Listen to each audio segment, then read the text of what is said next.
आन शान या की जान का हो दान। नमस्कार, आपण पाहत आहात पुणे लाईव्ह न्यूज। पाहुयात आज दिवसभरातील ठळक घडामोडी। राजगुरुनगर येथील वाडा रोड सातकर स्थळ भागात 1242 युनिट वीज वापर करून 29,520 रुपयांची वीज चोरी करून महावितरण कंपनीचे आर्थिक नुकसान केल्याप्रकरणी खेड पोलिसात महावितरणचे अधिकारी शहाजी जाधव यांनी तक्रार दिली आहे। त्यावरून संतोष तुकाराम नवले राहणार सातकर स्थळ वाडा रोड राजगुरुनगर यांच्यावर भारतीय विद्युत कायदा कलम 135 प्रमाणे खेड पोलीस ठाण्यात गुन्हा दाखल करण्यात आला आहे। त्याचप्रमाणे साईबिला गडई मैदान राजगुरुनगर येथे दिनेश पुखराज ओसवाल यांनी 377 युनिट वीज वापर करून 6,120 रुपयांची वीज चोरी केल्याप्रकरणी देखील खेड पोलिसात गुन्हा दाखल करण्यात आला आहे। खेड तालुक्यातील काळूस गावातील युवती मीनाक्षी साळुंके हिने शोल्डर स्टँड या आसनात वर्ल्ड रेकॉर्ड करत तालुक्याचं नाव लौकिक उंचावलं आहे। मीनाक्षी हनुमंत साळुंके ही भारतातील पहिली मुलगी आहे जिने शोल्डर स्टँड हे आसन सर्वात जास्त वेळ व सर्वात उंच टॉवरवर करून दाखवले आहे। कोणताही आधार न घेता तिने वर्ल्ड रेकॉर्ड बनवले आहे। मीनाक्षीने पुणे येथील लवासा शहराच्या डोंगराच्या माथ्यावर 160 फूट उंचीच्या टॉवरवर दिनांक 20 फेब्रुवारी 2024 रोजी तिने 1 मिनिट 22 सेकंद शोल्डर स्टँड हे आसन केले। तिच्या या कृत्याबाबत मीनाक्षीची वर्ल्ड रेकॉर्ड बुक मध्ये नोंद झाली आहे। नमस्ते, माझे नाव मीनाक्षी साळुंके। मी पुणे येथील टीम मायो सेंटरमध्ये पार्कोचे ट्रेनिंग करत आहे। रिसेंटली मी एक वर्ल्ड रेकॉर्डचा व्हिडिओ बनवला ज्याच्यामध्ये मी 160 फीट टॉवरवरती शोल्डर स्टँड पोस्चर केले आहे विदाउट सेफ्टी। यामागे मला माझ्या कुटुंबाने, माझ्या टीम मेंबर्सने खूप जास्त सपोर्ट केला। यामागील माझी एक 1.5 वर्षांची पूर्ण ट्रेनिंग होती। हे सर्व करून मला खूप अभिमान वाटला स्वतःवर, कारण मी फर्स्ट टाइम हे सगळ्या गोष्टी केल्या। थँक्यू। खेड तालुक्यातील कडूस गारगोटवाडी रोडवर धरणाच्या कडेला असलेल्या पत्र्याच्या शेडवर पोलिसांनी छापा मारला।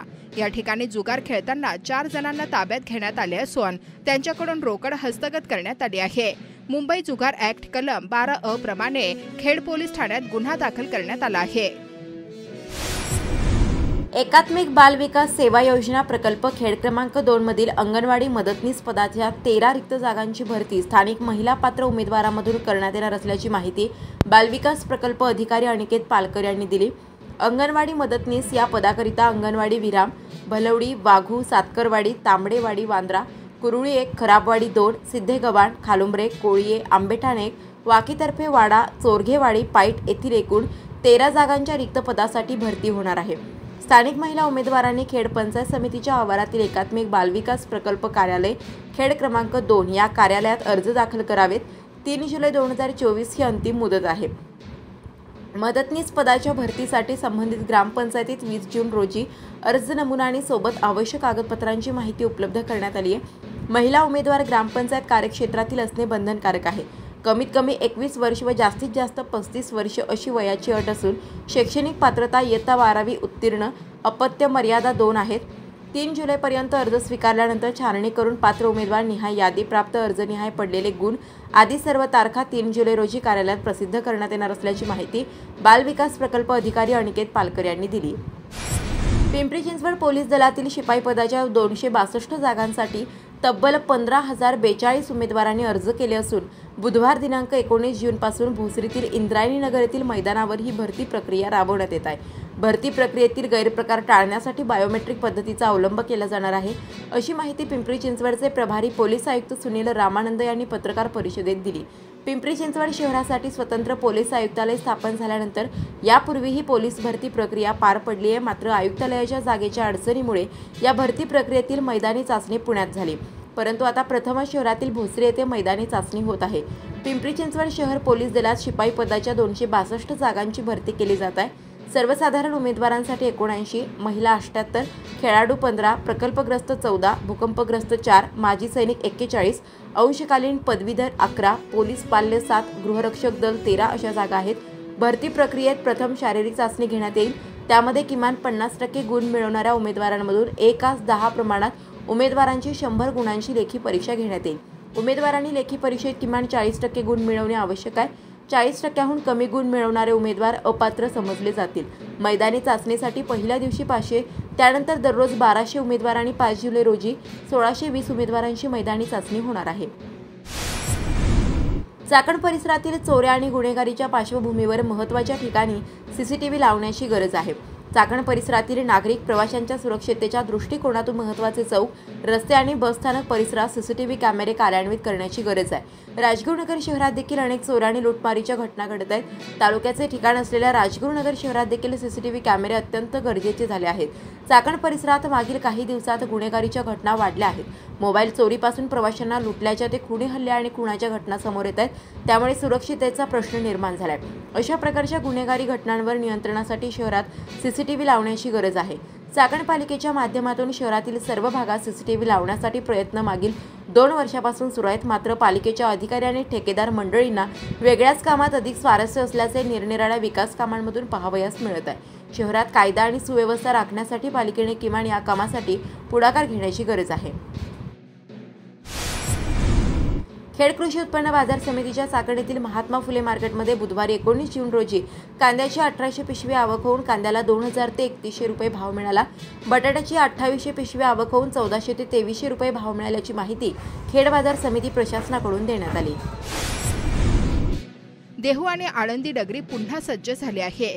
संत ज्ञानेश्वर महाराजांचा चांदीचा रथ पालखी सोहळ्यासाठी सज्ज झाला आहे. या रथाची संपूर्ण डागडुजी चांदीचं पॉलिश करण्यात आलं आहे. सुमारे 500 किलोमीटरचा प्रवास हा रथ करणार आहे. या चांदीच्या रथाची सर्व तपासणी करण्यात आली असून पालखी सोहळ्याची तयारी अंतिम टप्प्यात आली आहे. माऊलींच्या रथाचे सर्व पार्ट्स, ब्रेक, लाइनर, रथ ओढण्याची क्षमता, रथातील लाईट योग्य सर्व्हिसिंग केल्याची तपासणी करण्यात आली आहे.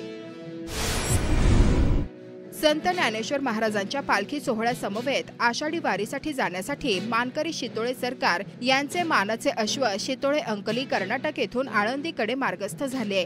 टाळ मृदुंगांचा निनाद अन माऊली नामाच्या गजरात या अश्वांना अंकलीकरांनी निरोप दिला. हे अश्व तब्बल 11 दिवसांचा प्रवास करून 26 जून रोजी पुण्यात पोहोचतील. त्यानंतर 28 जून रोजी ते आळंदीला पोहोचणार आहेत. आषाढी वारीला पांडुरंगाच्या दर्शनासाठी जाणाऱ्या भाविकांची गैरसोय होऊ नये यासाठी पुणे विभागातून 275 बसेस सोडण्यात येणार आहेत.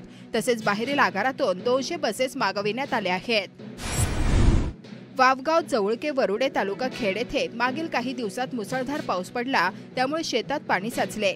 पावसामुळे बटाटा लागवडीची कामे येत्या 2 ते 3 दिवसात सुरू होणार असल्यामुळे बटाटा उत्पादक शेतकऱ्यांमध्ये आनंदाचे वातावरण आहे. महाराष्ट्र आरोग्य विज्ञान विद्यापीठ नाशिकद्वारे घेण्यात आलेल्या BAMSच्या द्वितीय वर्ष हिवाळी परीक्षेत पुणे जिल्हा शिक्षण मंडळ संचलित निगडीच्या कॉलेज ऑफ आयुर्वेद व संशोधन केंद्राची विद्यार्थिनी सायली सुनील आरोडे हिने 1250 पैकी 984 गुण मिळवत महाराष्ट्रात प्रथम क्रमांक मिळवला. हुतात्मा राजगुरू महाविद्यालयातील 15 विद्यार्थ्यांनी औषध निर्माणशास्त्र आणि कृषी अभ्यासक्रमांच्या प्रवेशांसाठी झालेल्या MHT CET या सामायिक प्रवेश परीक्षेत यश संपादन केले. त्यांच्या या यशाबद्दल खेड तालुका शिक्षण प्रसारक मंडळाचे अध्यक्ष ॲडव्होकेट देवेंद्र बुट्टे पाटील, उपाध्यक्ष नानासाहेब टाकळकर यांनी यशस्वी विद्यार्थ्यांचे अभिनंदन केले. राजगुरुनगर येथे खेड पंचायत समितीत तालुक्यातील विविध ग्रामपंचायतीच्या सरपंचाची बैठक गटविकास अधिकारी विशाल शिंदे यांच्या मार्गदर्शनाखाली संपन्न झाली. या बैठकीत आपल्या गावातील पाणी पुरवठा योजना राबविण्यासंदर्भात व विविध विकास कामांच्या संदर्भात येणाऱ्या अडचणी गटविकास अधिकारी यांच्यासह अन्य पाणी पुरवठा विभागाचे अधिकारी यांच्यासमोर तालुक्यातील सरपंचांनी मांडल्या. तुम्ही म्हणता 4 महिन्यापूर्वी आले, ऑक्टोबर महिन्यात तुमचा कोकणी उभा राहिला होता. 4 महिने नाही आले तर थोडं टिप्पण करीत जा तुम्हाला. लोकांपुढे उघडं होता येत नाही आपल्याला. आणि तुम्ही इथं 3 लोक आहेत इथं. किती जणांना ओळखता तुम्ही? सकाळी येऊन गेले तुम्ही. कुणाला भेटले तुम्ही? भेटले का तुम्ही? फोन नंबर आहे ना आमचा तुमच्याकडे? का नाही फोन केला तुम्ही? परिस्थिती नसू दे ना, आपण तुम्ही फोन करून द्या ना आम्हाला. खरीप हंगामातील प्रधानमंत्री पीक विमा योजना सुरू झाली आहे. खेड तालुक्यातील शेतकऱ्यांनी 1 रुपये भरून खरीप हंगामातील सोयाबीन, बाजरी, तूर, कांदा आणि भुईमूग या पिकांचा विमा काढून घेण्याचे आवाहन तालुका कृषी विभागाने केले आहे. पीक विमा उतरवण्याची अंतिम मुदत 15 जुलैपर्यंत आहे. या पिकांचा विमा उतरवण्यासाठी शेतकरी वर्गाने आपल्या भागातील कृषी मंडलाधिकारी, कर्मचारी यांच्याशी संपर्क साधण्याचे आवाहन करण्यात आले आहे. कुरुळे येथे ग्रामपंचायतीच्या माध्यमातून खंडोबा मंदिर, बैलगाडा शर्यत घाट येथे 400 मोठ्या झाडांचे रोपण करण्यात आले। कुरुळे गावच्या हद्दीत 5 एकर क्षेत्रावर हे झाडांचे रोपण करण्यात आले। या प्रसंगी सरपंच अनिता बधाले, उपसरपंच दीपक डोंगरे, बाजार समिती संचालक कमल कड, बैलगाडा विमा संघटना अध्यक्ष सुदाम मुर्हे हे सर्व ग्रामपंचायत पदाधिकारी व ग्रामस्थ उपस्थित होते। या ठिकाणी एमआयडीसीच्या माध्यमातून 18 एकर क्षेत्र या ठिकाणी गावाला देण्यात आलेलं आहे। या ठिकाणी बैलगाड्याचा घाट आणि मोकळी जागा या ठिकाणी जवळजवळ कुरुळे ग्रामपंचायत माध्यमातून 400 झाडाची लागवड ग्रामपंचायत आणि ग्रामस्थांच्या माध्यमातून या ठिकाणी करण्यात आलेले आहे। या होणारा सर्व खर्च ग्रामपंचायतीने या ठिकाणी केलेला आहे। गावच्या वतीनं ग्रामपंचायतीचे पहिल्यापासून मनापासून आभार मानतो। पुणे येथे झालेल्या कार्यक्रमात महाराष्ट्र राज्य विद्युत पारेषण कंपनी मर्यादित अतिउच्च दाब प्रकल्प परिमंडळ पुणे सन 2023-24 या वर्षात विद्युत ग्राहकांच्या हितासाठी केलेल्या कामाचे मूल्यमापन करण्यात आले। त्यात परिमंडळातील सन 2023-24 या वर्षाकरिता उत्कृष्ट कार्यक्षमतेचे 132 केव्ही उपकेंद्र या श्रेणीतील 132 केव्ही उपकेंद्र चाकणकरिता परिमंडळ पातळीवरील द्वितीय पारितोषिक मिळाले आहे। यावेळी चाकण उपकेंद्राचे सर्व कर्मचारी उपस्थित होते। बुधवार दिनांक 19 जून 2024 रोजी जिल्हा परिषद प्राथमिक शाळा रासे येथे इयत्ता पहिलीच्या विद्यार्थ्यांच्या स्वागतासाठी प्रवेशोत्सव मेळावा घेण्यात आला। नवागत विद्यार्थ्यांची सजवलेल्या बैलगाडीतून फेटे बांधून त्यांना हातामध्ये फुगे देऊन ढोल ताशांच्या गजरात मिरवणूक काढण्यात आली। मिरवणुकीमध्ये शिक्षणासंबंधी जनजागृती करण्यात आली।